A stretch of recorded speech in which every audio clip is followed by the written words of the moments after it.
America అధ్యక్షుడు Donald Trump పాలన 2వ నెలలో ప్రవేశించే నాటికి ఇన్ని అనుభవాలు గడించడం బహుశా అమెరికా చరిత్రలోనే మరెవరి విషయంలోనూ ఇట్లా జరుగుండకపోవచ్చు.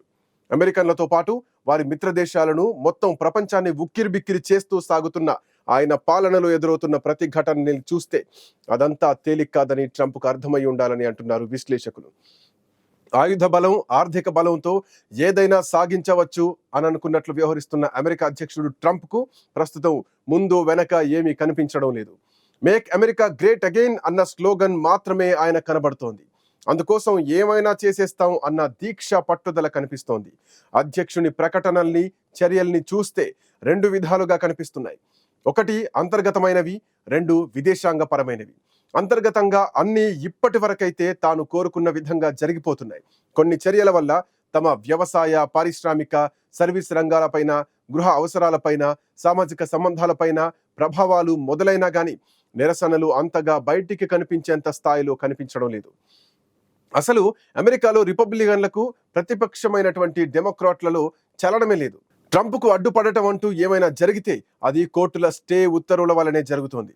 నష్టపోతున్న వారిలో ట్రంప్ నినాదాలకు ఆకర్షితులై భారీగా ఓటు చేసినటువంటి తరగతుల వారు కూడా ఉన్నారు. వారికి ఇప్పటికే తాము ఇన్నాళ్లుగా చేస్తున్న పనులు, ఫెడరల్ ఉద్యోగాలు పోతుండడం, ధరల పెరుగుదల లాంటి సమస్యలు ఎదురవుతున్నాయి. ఆ వర్గాల నుంచి వ్యతిరేకత పెరిగితే తప్ప ట్రంప్ తన అంతర్గత విధానాలని సవరించుకోకపోవచ్చు. వారంతా ఇంకా తన వెంటే ఉన్నారని ట్రంప్ గాఢంగా విశ్వసిస్తున్నారు. అయితే అంతర్గతంగా ఎలా ఉన్నా బయటి ప్రపంచానికి విదేశాంగ విధానాలే ప్రధానంగా ఉంటాయి. అందుకు ఉదాహరణగా మన దేశాన్ని తీసుకోవచ్చు. మోదీ తన పాత స్నేహాన్ని పురస్కరించుకొని అమెరికా పర్యటించారు. ట్రంప్ ఆయనకు సాధారణంగా ఆహ్వానం పలికారు. కానీ గతంలో తాను చూసిన ట్రంప్ ఇప్పుడు కనిపించడం లేదు అన్నది ఒక వాదన వినిపిస్తోంది. తమ్ముడు తమ్ముడే, పేకాట పేకాటే అన్న చందంగా వ్యవహరించింది అమెరికా. మోదీకి ట్రంప్ ఎంత ప్రాణ స్నేహితుడైనా అక్రమ వలసదారుల పట్ల కనికరం లేకుండా వ్యవహరించడం మనం చూశాం. అఫ్కోర్స్ దాన్ని మనం సమర్థించడం సరికాదేమో అని మనం సరిపెట్టుకున్నాం. కానీ ఎంతసేపు భారత్ మాకు అత్యంత దగ్గరి మిత్రదేశం అని ఊదరగొడుతూనే టారిఫ్ల విషయంలో ఏమాత్రం పట్టు విడుపులు కనికరించడం లేదు, అటు కనిపించడం లేదు కూడా. పైగా ఆయన కేబినెట్ నిండా భారత సంతతికి చెందిన వారే ఉన్నా ఎక్కడా కనీసం సందు కూడా దొరకకుండా వ్యవహరించడం మనం చూస్తూనే ఉన్నాం. తాజాగా ఆయన మోదీకి అగ్ని పరీక్ష పెట్టారు. మాతో సంబంధాలు ఇంకా మెరుగవ్వాలంటే ఇన్నాళ్ళు రష్యా దగ్గర కొన్నారు, ఇప్పుడు మా దగ్గర ఆయుధాలు కొనండి, మా దేశంలో తయారయ్యే యుద్ధ విమానాలు కొనాలని పట్టుబట్టారు.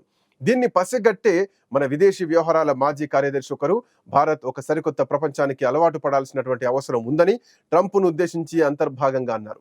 ఇందులో ఎంతో సత్యం దాగి ఉందని అంటున్నారు విశ్లేషకులు.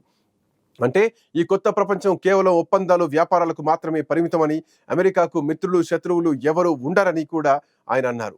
ఒక దౌత్యవేత్త ఈ అంచనాకు వచ్చారంటే ఖచ్చితంగా అమెరికా కొత్త అధ్యక్షుడు ట్రంప్లో కనిపిస్తున్న అనూహ్యమైన వ్యక్తిత్వమే కారణమై ఉంటుంది. నిజానికి ప్రస్తుతం ఏం జరుగుతుందో చెప్పాలంటే పరిస్థితి పూర్తిగా నాటకీయంగా మారిపోయింది.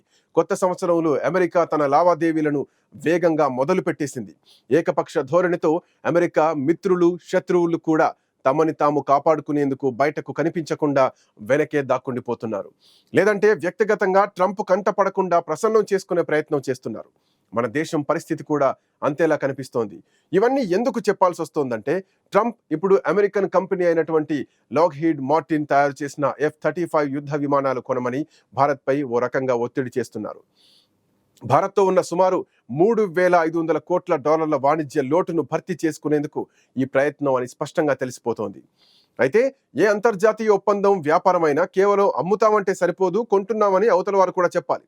భారత్ దృష్టికోణం నుంచి చూస్తే అమెరికా అమ్ముతాను అంది, మరి కొనదలుచుకుంటే ఆ F-35 యుద్ధ విమానాలు ఎలాంటివో కూడా పరిశీలించాలి కదా. దశాబ్దాలుగా మనం రష్యా నుంచే మిలిటరీ విమానాలను కొంటున్నాం. అమెరికా తయారు చేసే Douglas DC-3 Dakota, Fairchild packet C-119G మినహా మరే ఇతర అమెరికా విమానాన్ని భారతీయ వైమానిక దళం ఇంతవరకు ఉపయోగించలేదు.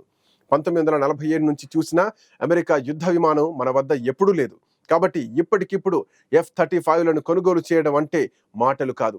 పైగా ట్రంప్ మాటపై ఆధారపడి నిర్ణయం తీసుకోవాలి అంటే కొంచెం అనుమానంగా చూడాల్సినటువంటి వ్యవహారంగానే ఉంటుంది.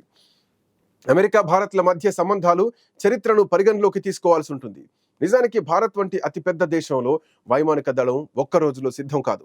వైమానిక దళాన్ని నిర్మించడం అంత తేలికైన వ్యవహారము కాదు. అందుకు భారీగా పెట్టుబడులు, అత్యాధునిక సాంకేతిక పరిజ్ఞానం, రిస్క్ తీసుకోగలిగినటువంటి తెగువ, సుశిక్షితులైనటువంటి సిబ్బంది కూడా అవసరం. ఇప్పుడు అమెరికా మనకు అమ్మ చూపుతున్న F-35 యుద్ధ విమానాలు 5వ తరానికి చెందినవి. అదే కాకుండా ఆర్డర్ పెట్టిన తర్వాత మొదటి విమానం మనకు అందాలంటే 15 ఏళ్ళు ఎదురు చూడాలి. ఈలోగా ట్రంప్ దిగిపోయి మరో అధ్యక్షుడు వస్తే ఏం జరుగుతుందో ఎవరికీ తెలియదు. పైగా మన దేశం ఇప్పటి వరకు లాక్హీడ్ తయారు చేసే యుద్ధ విమానాన్ని కొనలేదు. నిజానికి F-35 యుద్ధ విమానాలు హైటెక్ పాశ్చాత్య దేశాల కోసం, అమెరికా రక్షణకు సెక్యూరిటీ భాగస్వాములైనటువంటి ఇతర దేశాల కోసం ఉద్దేశించి తయారు చేయబడినవి. 1996లో Australia, Canada, France, Germany, Greece, Israel, Singapore, అట్లాగే స్పెయిన్, స్వీడన్లకు ఈ విషయం బాగా తెలుసు. అది కాకుండా F-35లు చాలా ఖరీదైనవి. పైగా ట్రంప్ టారిఫ్ల కథతో తాజాగా నాటో దేశాలు కూడా వీటి కొనుగోలు విషయంలో పునరాలోచనలో పడ్డాయి.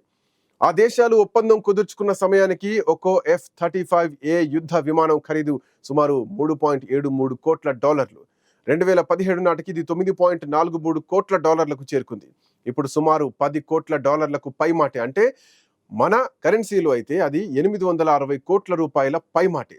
మారకం విలువ, రూపాయి బలహీనపడ్డం లాంటివి కూడా పరిగణలోకి తీసుకుంటే F-35ల కొనుగోలు భారత్ ఖజానాకు భారీ చిల్లులు పడ్డం ఖాయం.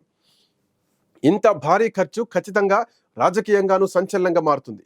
అది కూడా ఇప్పుడు డబ్బులు చెల్లిస్తే మరో 15 ఏళ్ల తర్వాతే మొదటి విమానం భారత్ చేరుతుంది.